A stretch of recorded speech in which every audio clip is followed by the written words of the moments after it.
예수님께서 십자가의 죽음을 향하여 가실 때 제자들은 누가 크냐 하고 서로 다투었습니다. 이런 제자들에게 예수님은 섬김의 도를 말씀하십니다. 누구든지 첫째가 되고자 하면 무사람의 끝이 되며 무사람을 섬기는 자가 되어야 하리라. 그리고 어린아이 하나를 데려다가 누가 서로 크냐 하는 싸움을 하는 제자들 가운데 세우시고 안으십니다. 어린아이 하나를 안으시고 이렇게 말씀하시죠. 누구든지 내 이름으로 이런 어린아이 하나를 영접하면 곧 나를 영접함이요 누구든지 나를 영접하면 나를 영접함이 아니요 나를 보내신 이를 영접함이니라. 37절에 그렇게 말씀하셨습니다. 그 서로 누가 크냐 다투고 있는 제자들에게 내 나라에서는 섬기는 자가 큰 자다. 그렇게 이야기하고 그 섬김의 예를 어린아이를 세우셔서 어린아이를 영접하는 것으로 들고 있습니다. 그 어린아이를 영접하는 것을 섬김의 예로 드셨는데 여기 어린아이는 지금 우리 어린아이와는 다르죠. 요즘 어린아이들은 한국에서는 집안의 왕입니다. 당시 유대의 어린아이들은 집안의 왕이 아니라요 인격에 해당되지 않았습니다. 사람의 숫자를 헤아릴 때 여자들과 아이들은 카운트에 들지 않았죠. 그러니까 이런 어린아이를 영접하는 것이 사람을 섬기는 것이고 예수님을 믿고 영접하는 것이다. 그렇게 말씀하고 있는데요. 예수님께서 어린아이 하나를 데려다가 안으시고 이런 아이를 영접하는 것이 나를 영접하는 것이고 아버지를 영접하는 것이고 이게 사람을 섬기는 것이다. 천국에서는 내 나라에서는 그런 자가 큰 자이다 라고 했을 때 어린아이를 영접하는 것이 무엇인지를 잘 이해해야 됩니다. 자유주의 진영에서 말하듯이 어린아이를 영접하는 것 그것이 사람을 섬긴다는 이 예를 가난하고 소외된 자를 돌보고 섬기는 휴머니즘 차원에서 해석하면 기독교의 구원관 전체가 이상해집니다. 왜냐하면 병행 구절인 누가복음과 마태복음 18장 같이 보면요. 이게 전부 천국과 연관되어 있는 문맥입니다. 어린아이를 섬기는 것, 어린아이를 영접하는 것, 그게 단순히 누가 크냐 하는 정도의 예로서 등장하는 것이 아니고 천국의 기본적인 원리, 어떤 사람이 천국에 갈 수 있느냐라고 할 때 섬김과 어린아이가 등장하거든요. 이걸 그냥 소외된 자를 섬기는 것, 가난한 자를 돌보는 것으로 이해해버리면 그런 자들이 다 천국 간다고 휴머니즘 차원의 기독교가 되어버리는 거죠. 예수님께서 말씀하신 어린아이를 섬기는 것, 어린아이를 영접하는 것 전혀 다른 차원의 이야기입니다. 병행 구절인 마태복음 18장을 한번 보십시오. 마태복음 18장.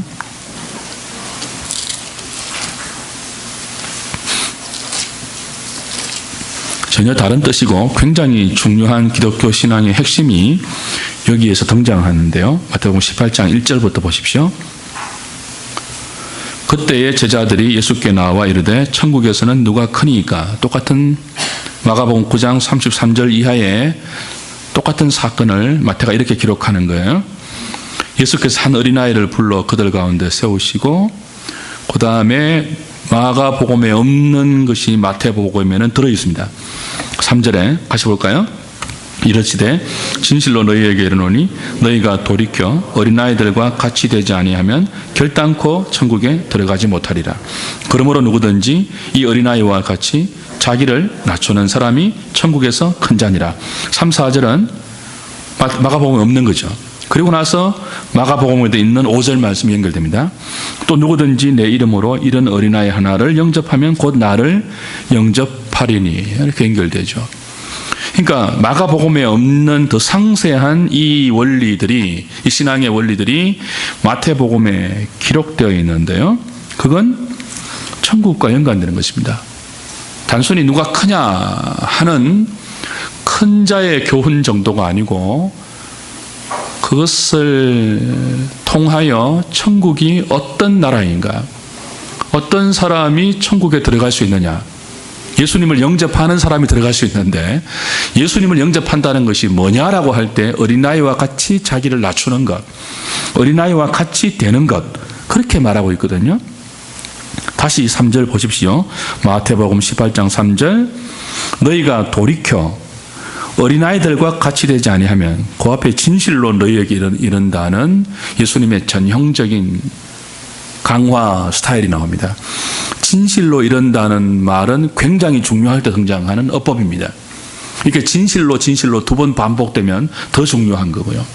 진실로 너희에게 이르노니, 그만큼 중요하다는 것이에요. 그 중요한 내용이 뭐죠? 너희가 지금 누가 크냐 하고 싸우고 있는 너희가 돌이켜, 그 누가 크냐의 싸움에서 돌이켜 누구와 같이 되지 아니하면요, 어린아이들과 같이 되지 아니하면 천국에서 누가 크냐 정도가 아니고 아예 천국에 못 들어간다는 거예요.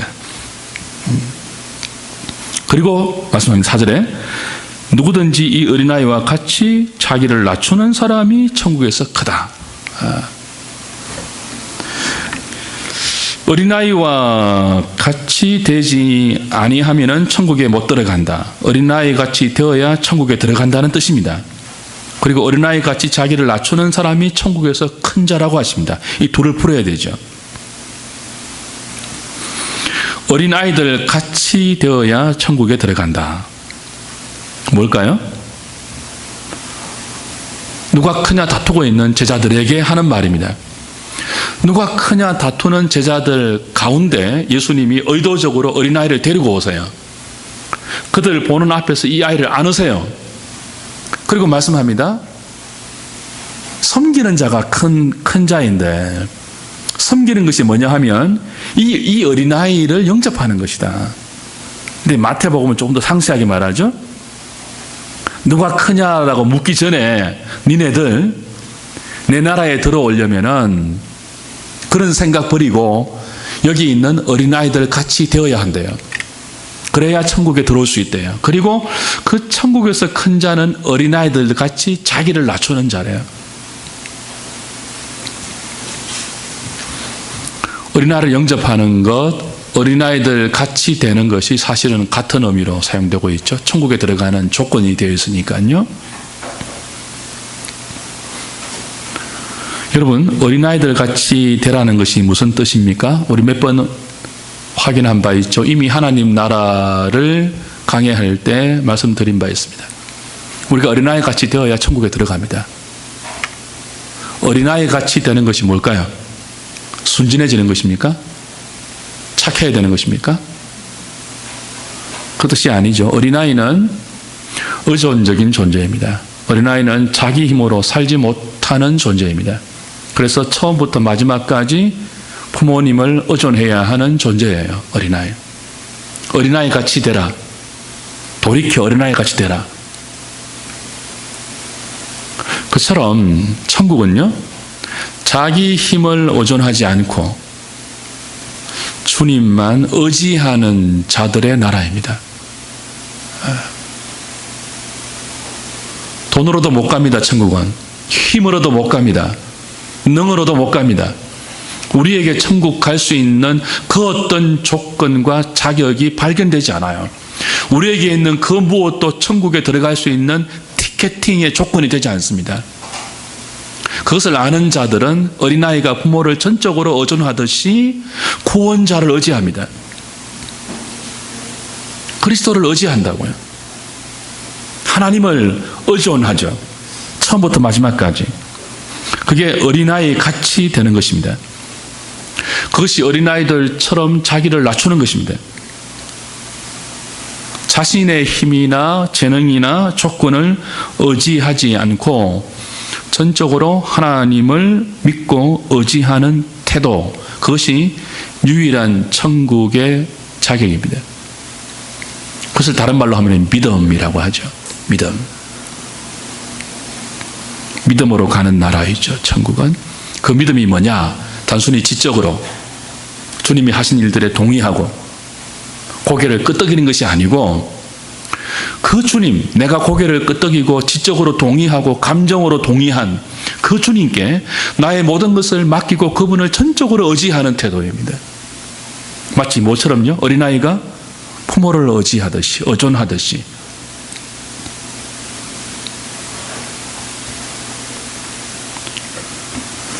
그것을 오늘 마태복음 18장 6절에 보시면, 누구든지 나를 믿는 이 무슨 자요? 작은 자 중 하나를 실족하게 하면하고 해서, 주님을 믿는 자는 이 작은 자라고 표현하고 계시고요. 마가복음, 다시 마가복음 우리 본문 9장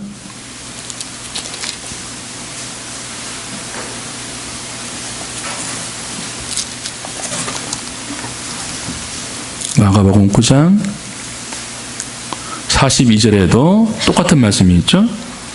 또 누구든지 나를 믿는 이 뭐예요? 작은 자들 중 하나라도 실족하게 하면, 그 주님을 믿는 자는 다 작은 자들인데, 작은 자가 누구예요? 어린아이예요. 어린아이. 그 당시 인격으로도 대우받지 못했던 지극히 작은 자, 그래서 부모를 의존할 수밖에 없는 이 어린아이 같은 자들, 소자, 작은 자, 어린아이, 그 사람이 예수를 믿는 자들이죠. 여러분, 천국은 작은 자들의 것입니다.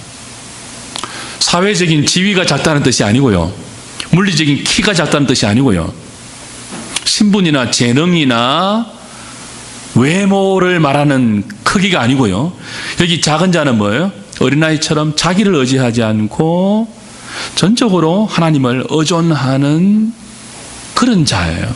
믿는 자, 작은 자, 어린아이 같은 자들. 천국은 이들의 것이고, 천국을 표방하는 교회, 교회는 하나님 나라와 똑같지는 않지만 최대한 하나님 나라를 이 땅에서 구현하기 위해서 그리스도가 당신의 피로 세우신 공동체입니다. 믿음의 공동체인데, 이 땅에 세워진 교회는 주님 말씀처럼 내 나라는 너희들의 나라와 같이 아니하다고 하신 것처럼 세상 나라와 전혀 다른 원리로 세워져 있습니다. 교회가 하나님 나라를 표방하고 하나님 나라를 구현하는 믿음의 공동체예요. 완전하지는 않지만. 그런데 그 하나님 나라를 교회가 구현할 때 가장 핵심적인 원리가 뭐냐 하면 작은 자들의 모임입니다. 자기 힘을 의지하지 않고 뽐내지 않고 자랑하지 않는 자들, 자기가 가진 자격이나 조건이나 외형 때문에 교만하거나 절망하지 않는 자들, 자기 인생의 성패가, 자기 인생의 실패와 성공이 자기의 그 무엇에 달려있는 것이 아니라 오직 하나님께 달려있다는 것을 알고 전적으로 하나님께 자기의 생사 여탈권을 내어 맡기고 하나님을 전적으로 의존하는 어린아이 같은 사람들, 그 사람들이 그 같은 원리로 하나님을 바라보고 그 같은 원리로 세상 속에서 자기의 삶을 소화하고 살아내는 공동체, 교회입니다. 세상 나라와 전혀 다른 원리이고 전혀 다른 가치관으로 구성되고 유지되고 확장되죠. 여러분, 하나님 없는 세상 나라는 그렇지 않습니다. 하나님 없는 사람들은 자기가 자기 인생을 책임진다고 했잖아요. 어떻게 하든지 자기가 힘을 확보해야 돼요. 하나님이 없으니까. 자기가 자기 힘을 강화해야 돼요. 어떤 수단을 쓰든지 힘이라고 생각되는 것들을 끌어모아서 그걸 가지고 자기를 유지하려고 하죠. 모든 세상 나라의 원리는 그것입니다. 진화론, 약육강식, 적자생존, 다 그런 거 아닙니까? 용불용설. 힘이 있는 자가 살아남죠. 그렇게 믿죠, 그 사람들은. 다 그렇게 흘러가요. 그래서 힘을 가지려고 하죠. 힘이 있는 자가 살아남는다고 믿으니까. 근데 그 속에서요, 그 세상 나라들 속에서요, 우리도 똑같이 살았습니다. 그게 진리인 줄 알고, 그게 당연한 것인 줄 알고. 그런데 어느 날 하나님의 은혜가 우리 가운데 습격해 왔습니다. 천국은 침노하는 것이니. 천국이 우리 가운데 침노되어 왔습니다. 은혜로. 어떻게 왔죠? 세상 나라와 다른 원리로 침입해 왔죠. 내 나라는 그런 나라 아니다. 힘으로 유지되고, 힘으로 구성되고, 힘으로 모든 것이 결정되는 그런 나라 아니고, 하나님의 은혜로 시작해서 은혜로 유지되고 은혜로 완성되는, 너희들의 조건과 너희들의 외형에 의해서 성공과 실패가 좌우되는 그런 인생 아니고, 그런 나라 아니고, 하나님에 의해서 모든 것이 결정되는, 그래서 하나님을 의지하는 자들, 전혀 다른 원리로 교회는 이 땅에 들어와 있죠. 그래서 교회는 세상 나라 속에서 세상 나라와 전혀 다른 하나님 나라의 원리를 보여주는 기관이고 공동체이고, 성도들의 삶 또한 그렇습니다. 어린아이 같이 되어야 천국에 들어간다는 말이 그것입니다. 여러분, 예수 믿는 것은 이거 아니면 예수 믿는 것 아니에요.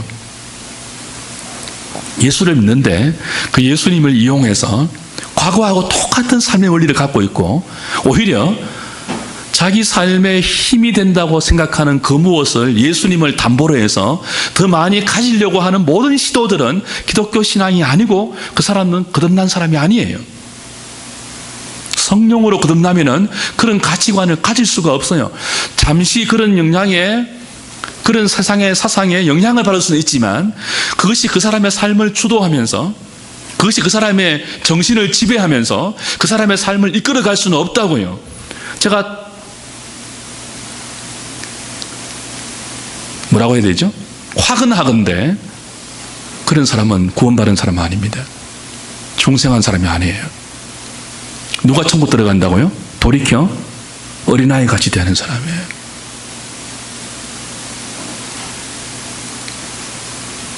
이 원리가 얼마나 중요한지 오늘 마가복음 9장 42절에 다시 보십시오.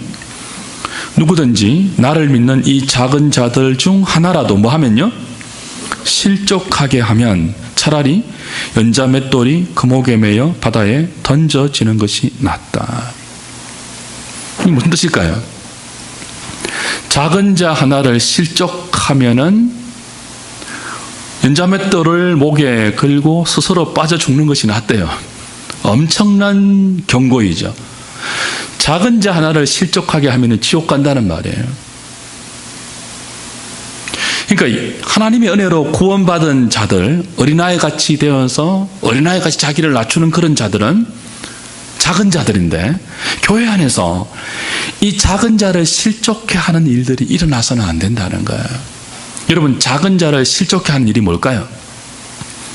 작은 자가 누구죠? 어린아이 같이 자기를 낮추는 자 아닙니까? 어린아이 같이 하나님만 의존하는 자 아닙니까? 이런 사람들이 언제 실족하겠습니까? 언제? 그 같은 원리가 아닌 것이 교회 가운데 충만하게 통용될 때 실족하는 거예요. 분명히 교회인데 하나님의 나라를 표방하고 하나님 나라를 구현하고 하나님 나라를 이 땅에 가져오는 공동체인데, 그걸 위해 하나님이 세우신 기관인데, 그래서 그 은혜 속에서 다 어린아이 같이 돌이켜진 사람들인데, 세상의 힘을 자기 인생의 기반으로 삼지 않고 하나님의 은혜를 유일한 존재의 기반 원리로 삼는 사람들인데, 그 공동체인데, 그렇지 않고 이 공동체 안에, 이 작은 자 공동체 안에 여전히 세상 나라의 힘의 원리가 아무런 여과 없이 통용될 때, 세상에서 발휘하는 힘이 여전히 교회 안에서도 힘으로 발휘되고, 세상에서 통하는 실력이 교회 안에서도 여전히 실력으로 영향력을 미칠 때, 그래서 세상에서 힘이 없어, 그죠? 세상에서 실력이 없어, 스펙이 없어, 세상에서 외모가 없어서 그렇게 힘없는 자로 사는 사람들이 교회 안에 들어왔어도, 어린아이 공동체인, 작은 자 공동체인, 하나님의 은혜 공동체인 교회 안에 들어왔어도 기대와 달리, 자기가 믿고 있는 그 신앙의 핵심과 달리 여전히 교회 안에서 세상의 힘이 똑같은 힘으로 작용하고, 그 사람들의 소리가 똑같은 영향력으로 교회를 좌지우지할 때, 아, 여기도 똑같구나. 여기도 말만 그렇지 흘러가는 원리는 똑같구나. 돈 있는 사람이 영향력을 발휘하고, 권세 있는 사람이 소리하면 다 돌아가고, 없는 사람은 아무리 말해도 그것이 영향력을 발휘하지 못하고, 똑같은 원리로 돌아갈 때 작은 자의 원리에 사로잡혀서 사는 사람들이 실망하고, 그 실망이 쌓이면 실족하게 되죠.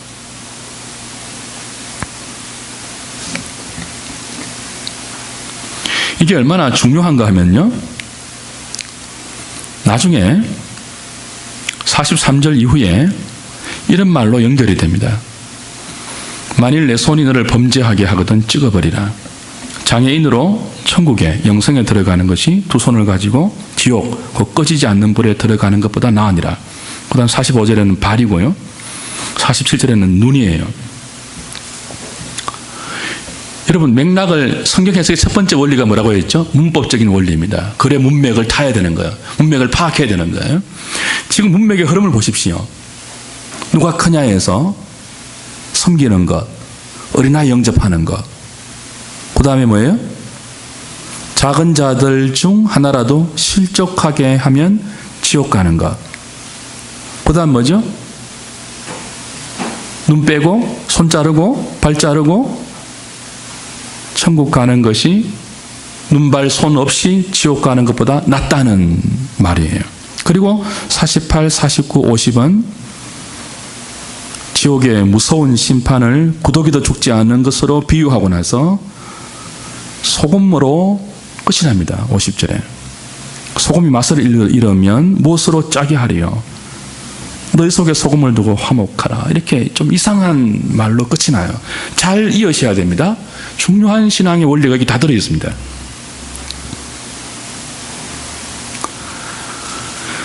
여기 손이 범죄하게 하거든 찍어버리고, 발이 범죄하게 하거든 찍어버리라, 눈이 범죄하게 하거든 빼버리라 하는 이 손, 발, 눈은요,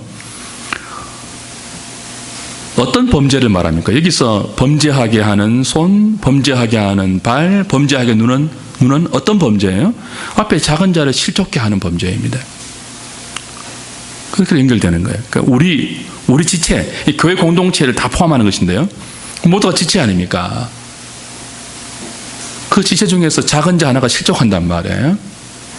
그럼 우리 모두 지체가, 어떤 사람은 눈이고 손이고 발인데, 그 사람을 실족케 한 발에 해당되는 사람, 실족케 한 손에 해당되는 사람, 눈에 해당되는 사람을 찍어버리라 하는 이 무서운 말입니다. 이 권징에 해당되는 말이죠. 개인적으로도 그래요. 개인적으로도 내가 만약 어떤 믿음으로 사는 사람, 다시 말하면 하나님만 전적으로 믿고 의지하는 사람을 실족케 한 내 죄가 있다면 그거 잘라버리는 심정으로 처리해야 한다는 거예요. 여러분, 저는 이런 말 많이 들었습니다. 제가 한참 고난 중에 있을 때 아무것도 못했습니다. 하나님 아무것도 못하게 하셨습니다. 우리 가정 전체를. 참 어려운 시절을 지났습니다. 근데 많은 사람들이 그때 우리 가정을 보고 이런 말을 했습니다. 그래도 뭔가 일을 해야 먹고 살지. 우린 그때 온 가족이 하나님만 바라보았거든요. 다른 것 아무것도 못하게 하나님이 사방을 다 막아 놓으셨습니다. 사방을 다 막아 놓았다고요. 아무리 일하려고 해도 일자리가 없고 하나님만 바라보는 시간이었죠. 매일 밤 기도하고 금식하고 하루에 4번씩 가정 예배 드리고, 상상이 되십니까? 하루에 4번씩 가정 예배 드리는 거. 하나님만을 양식으로 삼았습니다. 근데 많은 주변의 사람들이 뭐라고 했다고요? 그렇게 살아서 되나? 뭔가 해야지. 맞는 말이죠. 합리적으로, 상식적으로 맞는 말이죠. 근데 그 말들이 제 가슴에 무거운 돌이 되었습니다. 하나님이 막으시는데 뭘 한단 말입니까? 몸은 병들고. 여러분, 어떤 노동과 어떤 생업보다 힘든 것이 24시간 내내 하나님만 바라보는 것인 줄 아십니까? 하나님이 공급해 주지 않으면 아무것도 못해요. 못 먹어요. 못 입어요. 저는 그때 가난한 마음이 뭔지 뼈저리게 경험하고 배웠습니다. 그런데 이런 연단의 과정, 믿음의 훈련 과정, 하나님만 바라보게 하고 하나님만 붙들게 하는 기가 막힌 훈련의 과정에서 가장 나를 힘들게 했던 것은 다름 아닌 믿는 자들이 하는, 절에 살아서는 안 되는데 그래도 사람이 할 것은 해야 되는데, 그런 말들이었습니다. 여러분, 그런 말들이 얼마나 힘든 말인 줄 아십니까? 그러면서 그런 말을 하는 그 사람들이 하는 삶의 태도는, 보이는 삶의 태도는 세상 사람들과 별 다르지 않는 것이었습니다. 불의하고 거짓말하고 불법하고 속이고. 그거 안 배우게 하시려고 저의 손발을 하나님이 다 자르시고 하나님만 바라보게 하는 가장 밑바닥의 생활을 1, 2년도 아니고 7, 8년 동안 훈련시키시는데, 그런 말을 하는 사람들이 자기는 온갖 불의 속에서 누릴 것 다 누리면서 그런 말을 할 때 실족할 뻔했죠, 제가. 근데 아십니까? 하나님께서 얼마나 기가 막힌 분인지. 여러분, 하나님만 의지하면 될까요, 안 될까요? 됩니다. 그러니 여러분 주변에 하나님만 의지하는 훈련을 받고 있는 사람들에게 함부로 입을 열지 마세요. 함부로 간섭하지 마세요. 그래도 뭔가는 해야지. 얼마나 그 사람들이 답답하겠습니까, 서들으면. 하나님이 만지시는 과정이거든요. 그러면서 그런 사람들에게 세상 나라의 원리로 아무 일도 없다는 듯이 잘 살아내는 그 모습이 작은 자를 실족케 하는 것입니다.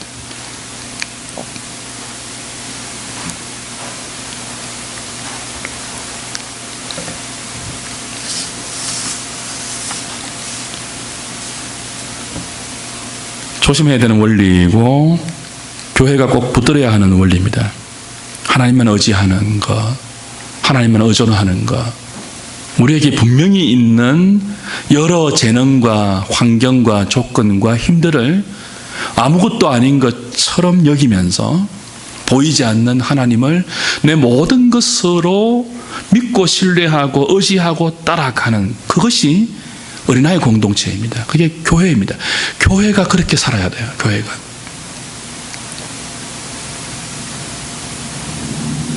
교회가 사람들이 안 모이면 힘 빠지고, 물론 그거 있겠지만 부자 없으면 큰 일을 못하고,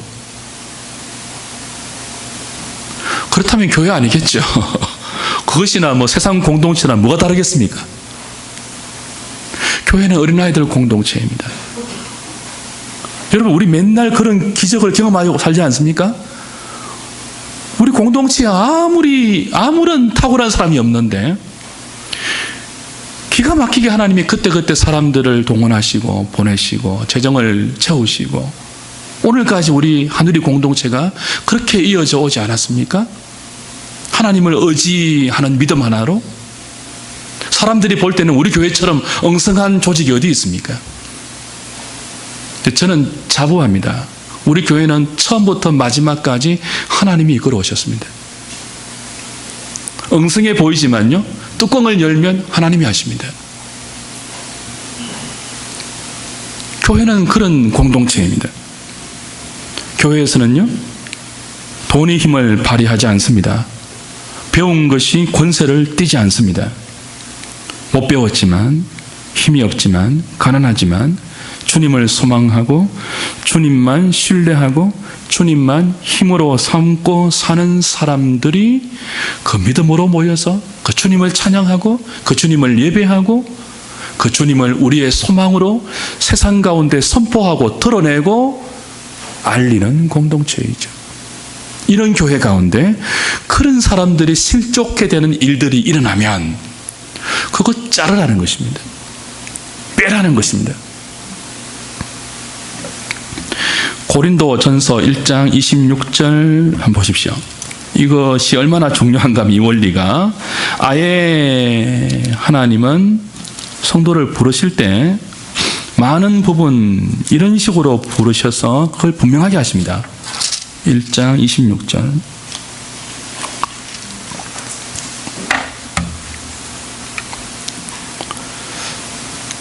형제들아, 너희를 부르심을 보라. 육체를 따라 지혜로운 자가 많지 아니하며 능한 자가 많지 아니하며 문벌 좋은 자가 많지 아니하도다. 하나님께서 세상에 미련한 것들을 택하사 지혜 있는 자들을 부끄럽게 하려 하시고 세상에 약한 것들을 택하사 강한 것들을 부끄럽게 하려 하시며 하나님께서 세상에 천한 것들과 멸시받는 것들과 없는 것들을 택하사 있는 것들을 폐하려 하시나니 아무 육체라도 하나님 앞에서 자랑하지 못하게 하려 하심이라. 무슨 말입니까? 이런 사람만 부른다, 그 뜻은 아니죠. 근데 정말 하나님의 은혜로 부름받은 사람들은요, 자기 의식 안에 이런 마음이 들어야 돼요. 난 아무것도 아니다. 나는 지혜 없다. 나는 능하지 않다. 나는 문벌 좋지 않다. 좋은 자라 할지라도 이런 의식이 들어야 돼요. 나는 미련하다. 나는 약하다. 나는 천하다. 나는 멸시받는 사람이다. 하나님이 의도적으로도 이런 사람을 많이 불러서 교회로 하여금 뭐 하게 하죠? 아무 육체도 자랑하지 못하게 하십니다. 그러니까 작은 자들이 언제 실족하죠? 교회 안에서 육체가 자랑될 때입니다. 외모가 자랑되고 그 육체가 힘을 발휘하고 그래서 육체와 외모로 초라한 자들이 교회 안에서 있을 데가 없을 때입니다. 앉을 자리가 없을 때입니다.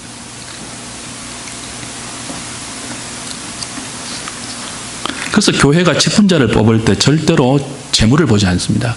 학력을 보지 않습니다. 오직 교인의 의무를 다하는가, 그걸 보는 거죠. 대학 교수면은 장로가 되고 부자면은 집사가 되고 그렇습니까? 그렇지 않습니다. 누가 직분자가 되어야 되죠? 믿음의 비밀을 가진 자고 그 인격 가운데 하나님을 의지하는 믿음이 있는 자예요. 내가 가진 모든 것들이 하나님 나라에 도움이 되지 않다는 것을 알고 가난한 마음으로, 애통하는 마음으로 철저하게 하나님만 바라보고 하나님을 힘으로 삼는 사람들.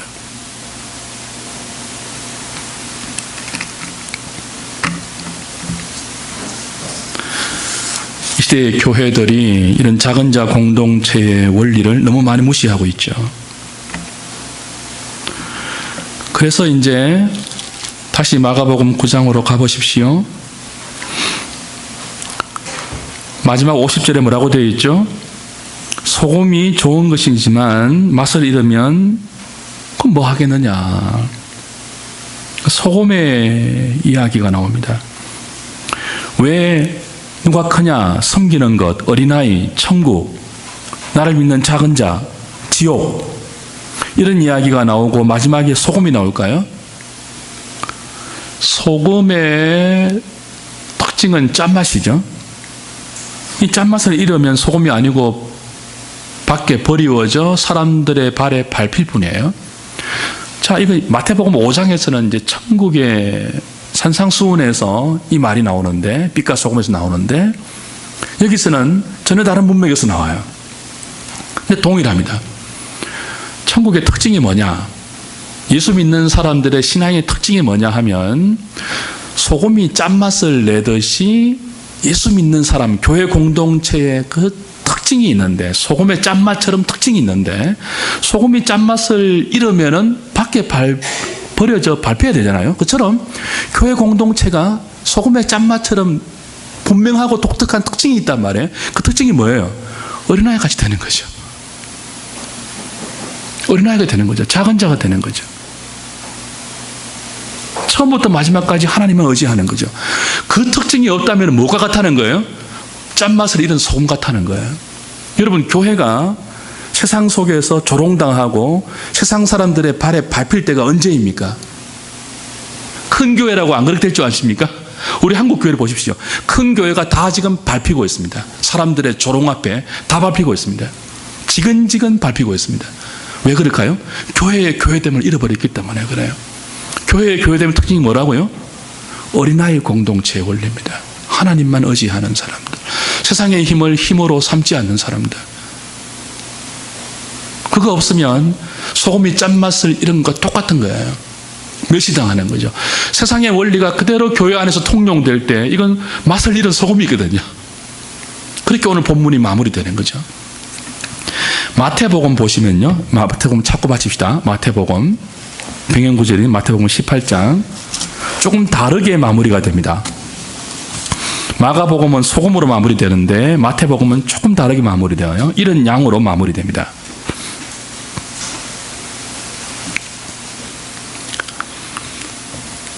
6절에 작은 자 중 하나를 실족케 하면 연자맷돌을 목에 걸고 바다에 빠지는 것이 낫다고 하고 나서 그 다음에 8절, 9절 똑같죠? 발, 손, 눈 찍어버리라 하는 말이 나오고 그 다음에 12절부터 뭐로 연결됩니까?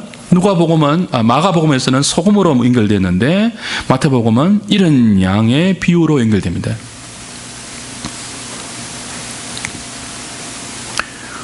너희 중에 양 하나가 길을 잃었으면 99마리를 두고 잃어버린 양을 찾아라 그랬습니다. 그 잃어버린 양을 찾으면은 하나님 앞에 기쁨이 된다. 14절에 이와 같이 작은 자 중 하나라도 잃는 것은 뭐예요? 하늘에 계신 너희 아버지의 뜻이 아니다. 자, 여기서 잃은 양의 비유가 왜 나오는지를 보셔야 돼요. 잃은 양이 누구를 말할까요? 작은 자를 실족케 하는 거 연결되어 있습니다. 작은 자 중 하나라도 잃는 것은 아버지 뜻이 아니다. 작은 자가 뭐예요? 아까 말한 어린아이같이 자기를 낮추는 거예요. 하나님을 의지하는 자예요. 근데 그런 사람들이 교회에서 잃어버린 양이 되는 것은 아까 말한 실족하는 것과 똑같은 거죠. 그런 사람은 교회에서 어떤 수단 방법 가리지 않고 찾아와야 한다는 거예요. 여러분, 이런 양이 이거 아닙니다. 자기 자존심이 상해서 교회를 떠난 사람들, 그 사람들을 잃은 양이라고 하면 안 돼요. 그런 사람들을 어떻게 하든지 교회가 찾아가서 비위를 맞추어서 다시 교회 공동체 안에 복귀하게 하라, 그런 뜻이 아니죠. 그 사람들은 양이 아닙니다. 자기 자존심 안 채워져서 교회 울타리를 벗어난 사람들은 양이 아닙니다. 여기 잃어버린 양은 작은 자가 실족한 경우입니다. 교회가 잘못해서 실수로 세상의 원리를 끌어들어와서 믿음으로 살아가는 그 사람에게 심각한 타격을 입혀서 마음의 상처를 입히고 실망하고 교회를 떠났을 때 잘못했다고 우리가 사과하고 회개하고 용서를 구하면서 다시는 그런 원리가 우리 교회 가운데 들어오지 않도록 같이 애쓰자고 찾아오는 그것이죠.